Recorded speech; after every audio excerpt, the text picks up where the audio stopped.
Hello friend, ये हम part 2 video में मिल रहे हैं। इससे पहले हमने पार्ट 1 वीडियो बनाए हैं। अगर आपने नहीं देखा होगा तो देख लीजिएगा, लिंक डिस्क्रिप्शन में दिया है।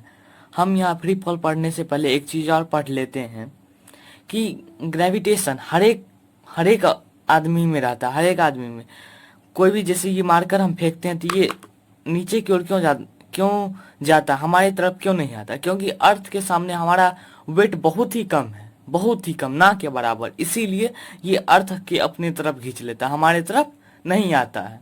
समझ गए? हर एक आदमी के पास ग्रेविटेशन फोर्स होता है, लेकिन अर्थ के सामने सभी का फीका रहता है, क्योंकि अर्थ का मास बहुत ही ज्यादा है। और मून मून पे क्यों हमारा जो वेट रहता है उसका 1/6 हो जाता है? क्योंकि उसका ग्रेविटी, जैसे अर्थ का जो ग्रेविटी है स्मॉल जी का वैल्यू वो 9.8 मीटर है सेकेंड स्क्वायर। लेकिन जो मून का ग्रेविटी है, ग्रेविटी ऑफ मून, ये अर्थ का ग्रेविटी है, ग्रेविटी ऑफ अर्थ, और ये ग्रेविटी ऑफ मून जो होता है वो होता है 1.62 मीटर स्क्वायर। तो ये 1/6 हुआ, इसीलिए वेट भी 1.6 हो जाता है। अब हम पढ़ेंगे फ्री फॉल क्या होती है, what is free fall. Friend, free fall हम बता देते हैं, कोई भी चीज जब हम ऊपर से ड्रॉप करते हैं, इसे हम फ्री फॉल कहते हैं, ऊपर से छोड़ देना। The earth attracts object towards it due to the gravitational force. When an object fall toward the earth due to the earth gravitational force is called free fall. जब कोई भी चीज ऊपर से हम फेंक देते हैं और अर्थ अपने तरफ खींचता है तो उसी को हम फ्री फॉल कहते हैं। समझ गए? फ्री फॉल, जैसे ये एक स्टोन है, इसे हमने छोड़ दिया, अर्थ पे आ गए, इसे हम फ्री फॉल कहते हैं। ओके, वैसे आपने काइनेमेटिकल इक्वेशन तो पढ़ा ही होगा, मोशन चैप्टर में हमने भी उस पर वीडियो बनाए हैं। वहाँ क्या होता है, v equal to u plus a t, v equal to u plus a t, s equal to, हमें वो नहीं पढ़ना है, कुछ और है हम बताना चाह रहे हैं, वो इसीलिए लिख रहे हैं।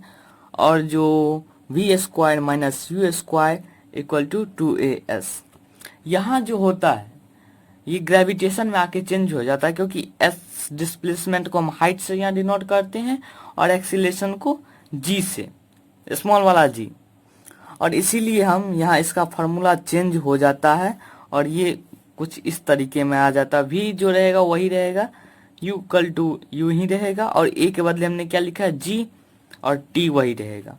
और फिर यहाँ क्या हो जाएगा, एस यू टी वही रहेगा, फिर 1/2 जी टी स्क्वायर जो रहेगा वो हम चेंज कर देंगे, v square minus u square, और यहाँ दोनों ही चेंज हो जाएगा, जी एच हो जाएगा। ओके फ्रेंड, और हम यहाँ एक चीज आपको बताना चाहते हैं, जैसे यहाँ से कोई भी ऑब्जेक्ट 3 सेकेंड में गया तो उसे यहाँ से लौटने में भी 3 सेकेंड ही लगेगा, ना कि ये चले जाएगा 3 सेकेंड में आएगा 2 सेकेंड में। जितना जाने में लगेगा उतना ही आने में लगेगा। Okay, so t a equal to t d, यानी कि टी ए ये हुआ time of ascent equal to time of descent. Okay, जितना टाइम जाने में लगेगा उतना ही टाइम आने में लगेगा। कोई भी चीज ऊपर से नीचे जाता है तब स्पीड लेस होता है, स्पीड इज लेस, ये पी है, speed is less, speed is less यहाँ।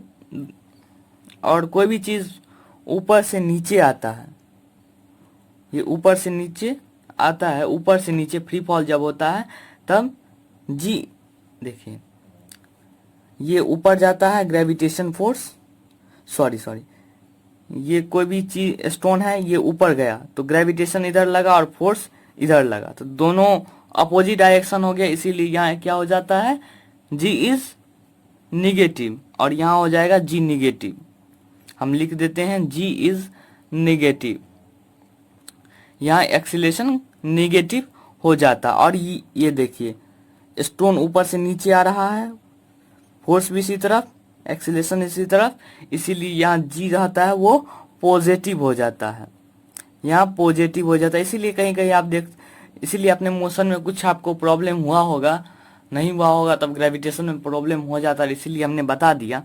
इसी तरीके में होगा जब, और यहाँ एक चीज हाइट रहता है, क्या हाइट रहता है, जब आप छोड़ रहे हैं तब इनिशियल वेलोसिटी क्या रहेगा, 0 मीटर पर सेकेंड, और फाइनल वेलोसिटी इसमें रहेगा, इनिशियल वेलोसिटी 0 मीटर पर सेकेंड, क्योंकि हमने छोड़ा इनिशियल वेलोसिटी, और यहाँ फाइनल वेलोसिटी 0 रहेगा, क्योंकि नीचे से कोई भी चीज ऊपर जाएगा तो उसका उसका वो अंत में रेस्ट में ही आएगा, इसीलिए यहाँ वेलोसिटी 0 हो जाता है। याद रखने वाली बात है, दोनों का ऊपर का जो पार्ट होगा वो 0 मीटर पर सेकेंड होगा। ओके, यहाँ जी पॉजिटिव होगा और यहाँ निगेटिव होगा। जब अपोजिट रहता है तब निगेटिव होता है, जब एक साथ रहता है, दोनों एक ही डायरेक्शन में रहता है तब पॉजिटिव होता है, और जब दोनों अपोजिट डायरेक्शन में रहता है तब निगेटिव होता है। अब हम difference between mass and weight पढ़ेंगे। फ्रेंड्स, अब हम difference between mass and weight के बीच में जो डिफरेंस है हम उसे पता करेंगे। The mass of an object is a measure of it inertia. Mass जो रहता है किसी भी बॉडी का वो इनर्शिया से मेजर किया जाता है, जबकि weight, the weight of an object the force with which attract towards the earth. और जो वेट रहता है वो अर्थ के अट्रैक्ट से मेजर किया जाता है। समझ गए? मास जो रहता है वो इनर्शिया से, जबकि ये जो जिस प्लानेट पे रहेंगे उस प्लानेट के अट्रैक्ट से। और मास जो रहता है ना वो प्लेस टू प्लेस चेंज होता है, sorry, mass place to place change नहीं होता, जबकि weight place to place change होता है। हम लिख सकते हैं यहाँ the mass of an object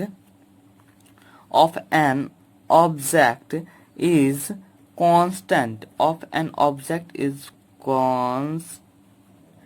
constant and does not change and doesn't change।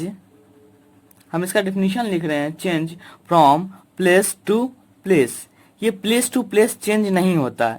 जो आपका मास अर्थ पे है वही मून पे रहेगा, जो मून पे है वो जुपिटर। आप कहीं भी चले जाइए आपका मास चेंज नहीं होगा, जबकि वेट जाने के साथ ही आपका चेंज हो जाएगा।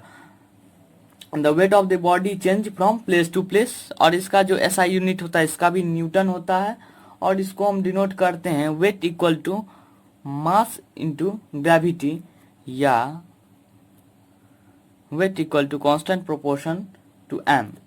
ऐसे भी लिख सकते हैं। वैसे फार्मूला आपका ये होता है, weight equal to mass into gravity, और ऐसा यूनिट न्यूटन होता है। एक बार हम और बता देते हैं, मास जो रहता है वो इनर्शिया पे डिपेंड करता है, इनर्शिया से मेजर होता है। और वेट जो रहता है वो अर्थ के अट्रैक्ट से होता है, या जिस भी प्लैनेट पे आप रहे। मास कहीं भी आप चले जाइएगा चेंज नहीं होगा, जबकि वेट आप कहीं भी चले जाइएगा तो चेंज हो सकता है। द वेट हम लिख देते हैं यहाँ डेफिनेशन, आप स्क्रीनशॉट कर लीजिए, उसके बाद कॉपी में फेयर कॉपी में उतार लीजिएगा। The weight of the body change from place to place ये चेंज होते रहता है। और इसका एसआई यूनिट है न्यूटन, और इसका फार्मूला जो है mg। आई होप कि आपको ये समझ में आ गया होगा। ये पार्ट 2 वीडियो है, और हम पार्ट 3 वीडियो में पढ़ेंगे थ्रस्ट एंड प्रेशर बायोन्सी, और उसका लिंक हमने डिस्क्रिप्शन में दे दिया। अगर आपको वीडियो अच्छा लगा होगा तो वीडियो को लाइक करें, चैनल को सब्सक्राइब करें। ओके बाय, हम आपसे मिलते हैं अगले वीडियो में, तब तक के लिए गुड बाय।